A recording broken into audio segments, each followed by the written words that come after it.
Multi speciality হাসপাতাল। মেঘবেলা লাইভে আপনার পছন্দের টিভি চ্যানেলস সম্পূর্ণ বিনামূল্যে, শুধুমাত্র মেঘবেলা ব্রডব্যান্ডের কানেকশনের সঙ্গে। মেঘবেলা ব্রডব্যান্ড, বাংলার ঘরে ঘরে।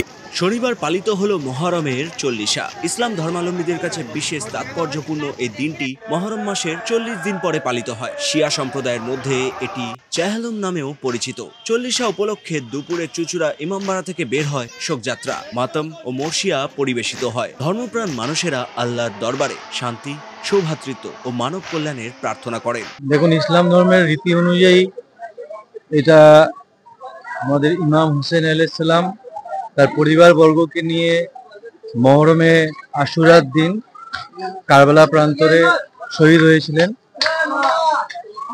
পৃথিবীর ইতিহাসে সমস্ত মানুষই জানেন যে ইমাম হোসেন মানবতার রক্ষার্থে এবং উগ্রপন্থার বিরুদ্ধে মানবতাকে প্রতিষ্ঠা করার উদ্দেশ্যে তার পরিবারবর্গকে নিয়ে কারবালা প্রান্তরে শহীদ হয়েছিলেন।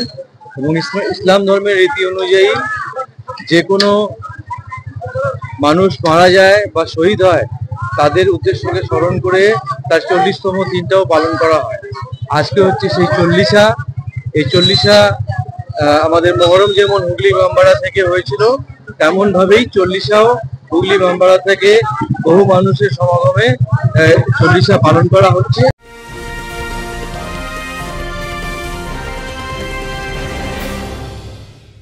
উত্তর 24 পরগনা ও তার আশপাশের এলাকার মানুষের সেবায় ক্যাথ ল্যাবের মতো অত্যাধুনিক সুবিধা নিয়ে পরিষেবায় ব্রতী সারদা মাল্টি স্পেশালিটি হাসপাতাল।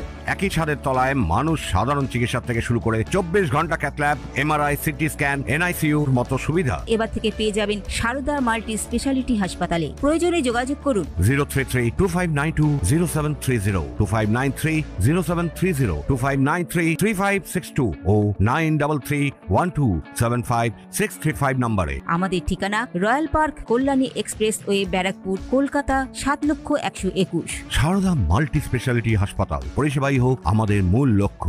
এই সব মিছিল আমাদের ইমামবাড়া থেকে বেরিয়ে ইমামবাড়ার দিকে আবার ফিরে যাবে। আমরা হাজী মোহাম্মদ মহসিনের যে কবরস্থান আছে সেইখানে এই সব মিছিল সম্পন্ন হবে এবং তার মধ্য দিয়ে আমরা ইমাম হোসেন ও তার পরিবারবর্গের যে শহীদ হয়েছিলেন সেটাকেও স্মরণ করছি।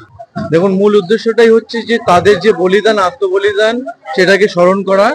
তো সেটা বিভিন্ন তারিখ অনুযায়ী হয়, কিন্তু 40টাও যেহেতু ইসলাম ধর্মের রীতি, সেই কারণে সেটাকে আমরা পুনরায় স্মরণ করে 40 যে রীতিটা আছে, আমাদের ধর্মীয় নীতিটা আছে, সেটাকে পালন করছি। এদিন বহু জায়গায় ফাতিহা পড়া হয় এবং বিশেষ দোয়া মাহফিলের আয়োজনও করা হয়। ভক্তরা কষ্টের প্রতীক হিসেবে উপবাস পালন করেন এবং দরিদ্রদের মধ্যে খাবার বিলি করেন। সুব্রত রায়ের রিপোর্ট, নিউজ বেঙ্গল টুডে।